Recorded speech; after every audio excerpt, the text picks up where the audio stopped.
no numbers, there's no pictures, there's no videos, there's no gameplay. I don't like it.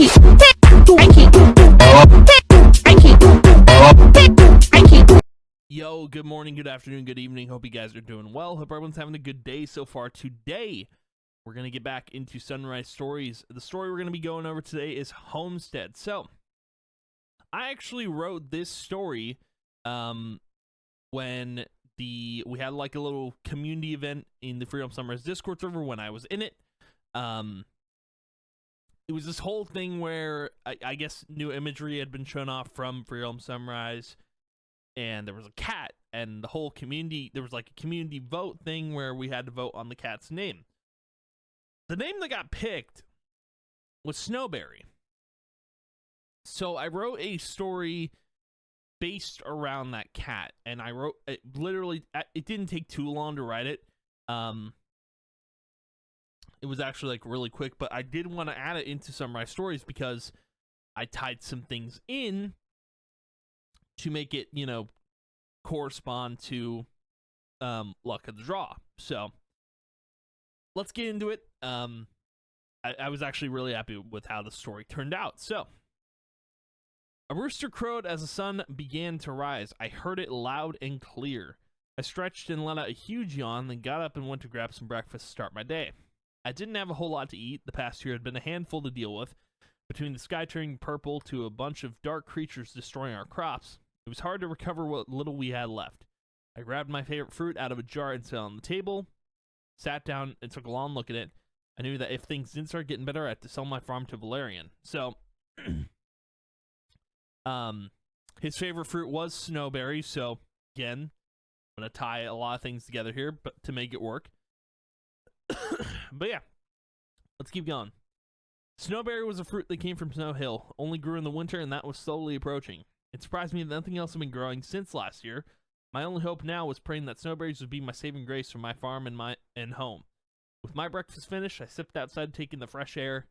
It was much better than how it was a year ago. When we stepped outside during that time, it was hard to breathe, so we had to stay indoors to stay safe from whatever was the cause. I went over to the stables to check on my cow. She was an old girl, but she's been a part of my family for years. I patted her on the head and said, "Bessie, old girl, we're not doing so good this season. Afraid we'll have to sell our farm soon if things don't start to look up." She mooed at me, and it sounded like she wasn't too happy with what I was saying to her, but it's true. Couldn't keep the farm going at this rate. With crops not growing like they used to, and Bessie being my only cow left, I needed help. I decided to head on over to another farm, hoping to get some advice from one fellow farmer to another. I arrived at the farm and saw my neighbor taking a break on the porch of his home, then said, "Pappy, how have you been, neighbor? Hope the harvest's been treating you well." He got up and shook my hand and said, "Brambleback as I live and breathe, my friend. I hope you've come down for some of my favorite gummy fruit juice. Took me months to get just right." I frowned and said, "I wish that was the case. I've fallen on hard times, Pappy, and I was hoping you'd have a solution." He motioned me over to his porch, and we sat down and discussed my farm. He said, "I know we've all had a rough go of it since that infestation last year, but I know you, Bramble. You've been through so much even before all that, so I don't believe for a second that you can't come back from this." I shrugged and said, "Pappy, I haven't seen any of my crops grow, and Bessie's the only cow I've got left. At this rate, I might be better off selling the farm and moving to Sanctuary." He sighed and looked over at his crops and exclaimed, "Hey, you dumb cat, get away from my harvest." The cat hissed and ran over to the cow stables. The fence gate was wide open, and the cat was about to go in until Pappy said, "Don't bother my cows, you feline. You cannot use them for scratching posts." So, I actually used a couple of images. I believe it was Norman who helped me out with this one. I asked for a couple images for Snowberry specifically, and it was a big help. Like, I got some really good images just to use, you know, to depict how Snowberry looked. So, yeah, and it actually tied into the story really well. So, anyway, I scratched my head and asked, "Is that your cat?" He shook his head and said, "Not mine, no. I've seen this cat wandering between here and Crossroads every day since last year. Of course, today's the day she decided to mess with my farm." I laughed and said, "I'm guessing you're not fond of cats, my friend." He shook his head and said, Bramble, you know I'm more of a dog person. It's just weird that the cat keeps coming back to Snow Hill.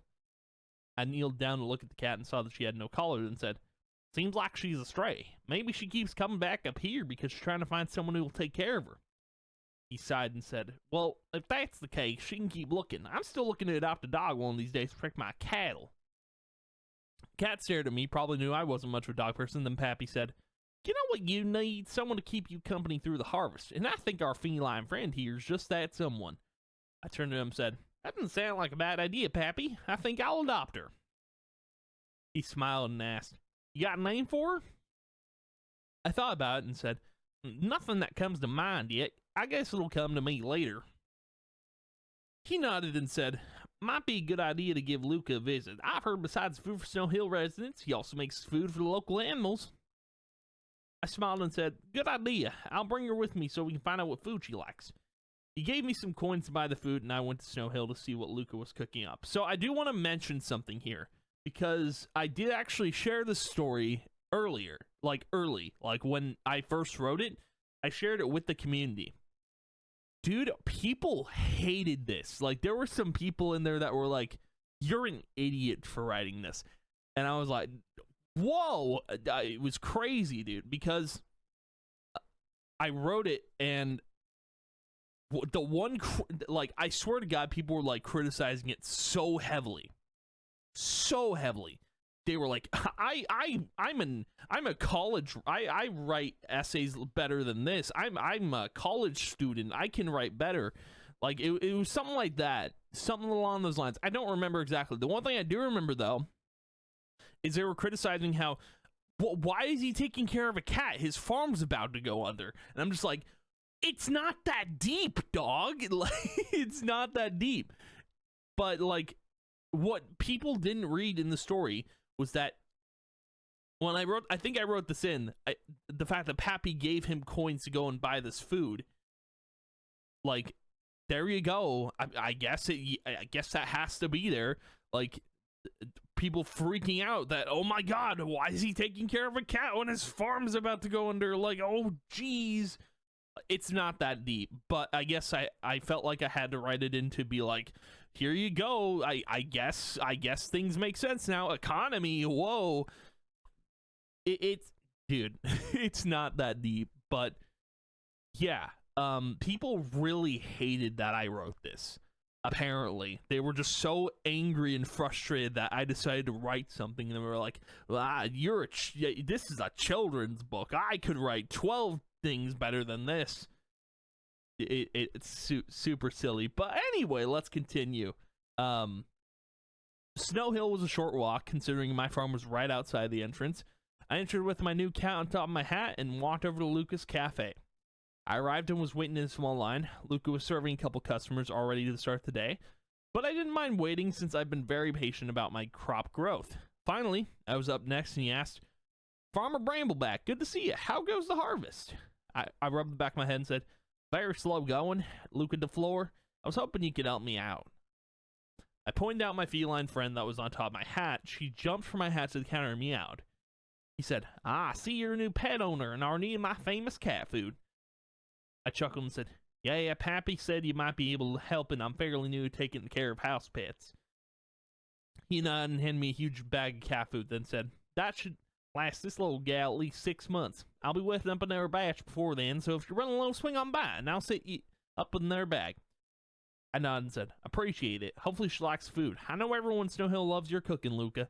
He smiled, then the cat jumped back on my hat, and we went back to the farm. I grabbed a bowl from one of my cabinets and put the food inside of it. Then she began eating like she hadn't eaten in a good while. I knelt down and said, geez, lady, didn't know you liked Luca's cooking so much. Guess we're sticking Snow Hill cat food from now on. I sat down for a minute after the long morning I had, thinking about my future as a farmer. I looked out my window and stared at my crops, wondering what I was going to do about my farm, whether or not to sell it to Valerian or hope for a miracle. My feline friend hopped on the windowsill and stared at the crops, probably hoping for a miracle as well. I smiled and said, hey, don't worry about me, friend. I'll find some way to get back on my wings soon enough. I said it with certainty, but I don't think I meant it. It was hard enough going to Pappy for help. I just don't know what I'd do. I looked at my jar of snowberries, picked it up, and held it tight in my arms, and sat on my floor with tears in my eyes. As upset as I was, the cat meowed at me and decided to nudge the jar with his head. I smiled because I could feel he knew what I was going through. At that moment, I decided to name the cat Snowberry. Fitting name for a cat willing to be on my farm. So yeah, that I feel like it was the perfect tie-in because I don't know, it worked. This story worked so well. I don't even know why people were. Community's weird, dude. They just get mad. The game's not out, and they're just like, "This story's stupid. It's not good enough." It's like, dude, I don't know. It fits perfectly, right? I love the story. Like, that's just how I feel about it. I think it's such a good story, such a good tie-in to, you know, the fact that we named the cat Snowberry. You can tie it into Brambleback. It's so good. It's so good. I don't know. It's just, I like it. I like it a lot. I decided to get some shut-eye for the day with Snowberry and hopefully come up with a plan in the morning. A rooster crowed once again as the sun began to rise, but that's not what woke me up. Snowberry decided to lay on my chest and meowed me awake. Guess it was something I'd have to get used to from now on. Wide awake, I decided to have a late breakfast and check on the crops, considering they were my big concern for the future of the farm. When I went outside, my crops had fully grown, from snowberries to rain leaves, and my luck had finally changed. It seemed I was back in the harvesting business. In that moment, I had wondered what changed. What made my crops grow so fast in so little time? Then it occurred to me. It was Snowberry. The cat changed my farm for the better. Had I known I needed a feline friend, I would have adopted her sooner. I ran out inside to pet Snowberry as much as I could, and she began purring. I was glad I made a connection with my new friend, that we could be a family together.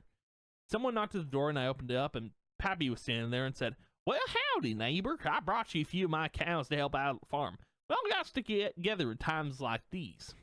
I was shocked and exclaimed, "What a kind gesture. Thank you so much, my friend. You're just in time, too. Look at my harvest." He looked over and asked, "Wait, just yesterday you said that your crops weren't even growing. What happened?" I shrugged and said, "Your guess is as good as mine, but I have a strong feeling it was because of this good old cat here." He smiled and asked, "Figures, the cat benefits your crops more than my cattle. What'd you end up naming her anyhow?" We stared at her and I said, "Decided on Snowberry." She meowed, laid on the porch, and in that moment, she became not just a part of my family, but every farm nearby deserved to have a good harvest.